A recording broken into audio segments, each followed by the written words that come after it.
జిల్లా తిరుమలాయపాలెం మండలంలో ఈ రోజు తెల్లవారుజామున 3:30 బీరోలు గ్రామంలో ఆవుల శాంతమ్మ భద్రయ్య వృద్ధ దంపతుల ఇంట్లో జొరబడి కళ్లల్లో కారం జల్లి బంగారపు గొలుసు ఎత్తుకుని వెళ్లారు. మండలంలో వారం రోజుల క్రిందట పిండిపుల్లో అర్ధరాత్రి కళ్లల్లో కారం కొట్టి మహిళను హత్య చేసి బంగారు గొలుసు ఎత్తుకెళ్లారు. వారం గడవక ముందే ఇది రెండో దొంగతనం. ఈ వరుస దొంగతనాలతో ప్రజలకు కంటి మీద నిద్ర లేకుండా పోతున్నారు. పోలీసులు ఘటనా స్థలానికి చేరుకుని విచారిస్తున్నారు.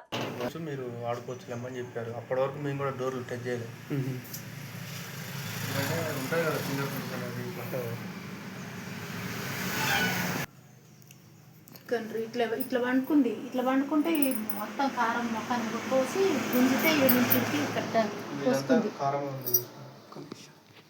ఇదంతా కారం బెడ్షీట్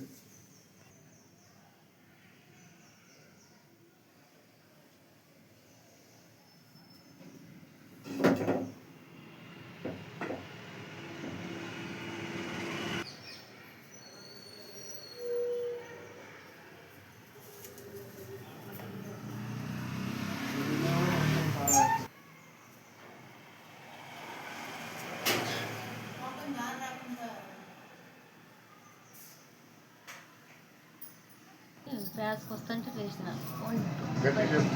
శకుంతల ఆవుల శకుంతల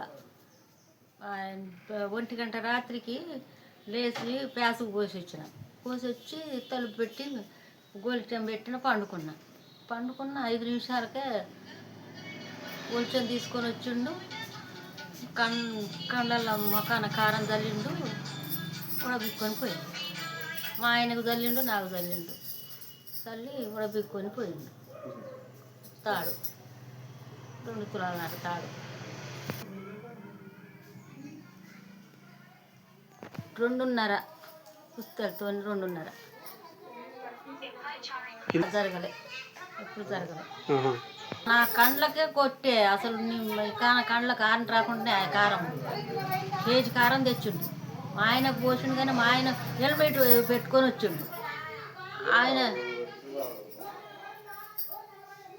లేచి అస్తుంటా లేచి వామ్మ నేను మొత్తుకుంటానికి వామ్మ దొంగలని లేచి అవతల తలుపున వాడిపోయిండు. ఇవతల తలుపు తీసుకొని వచ్చారకనే ఇంటి సందున బండి పెట్టిండు. ఆ బండి వేసుకొని రోడ్డు ఎక్కాక ఈయన తలుపు తీసిండు. ఇవతల తలుపు తీసారకనే పోతాడు. ఆ కనకదుర్గమ్మ సందున బడి పోతాడు. రవి గౌన్ల రవి కూడా ప్యాసుకు వేసిండు. ఆయన కూడా చూసిండు వాడిని. కానీ హెల్మెట్ పెట్టుకుంటూ కాని రాకుంటున్నాడు.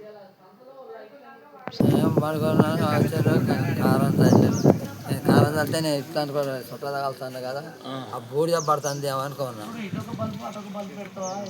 అనుకొని ఇట్లాక ఆ చెత్తన మెద్ది కారం ఇడిపడే వరకు కారం తగిలి ఈ పక్క వాటి బండి నేను ఇటు మధ్య కదా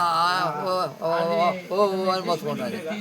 నేను చూసాకే మరి పోతనే ఉండు, పెట్టుకోడు పోతనే ఉండు. మరి దొంగ నేను అంత దూరం ఉరికినా. ఉరికితే వాడు బండి మీద పోతాడు, నేను ఆడబోదు జరిగింది అది.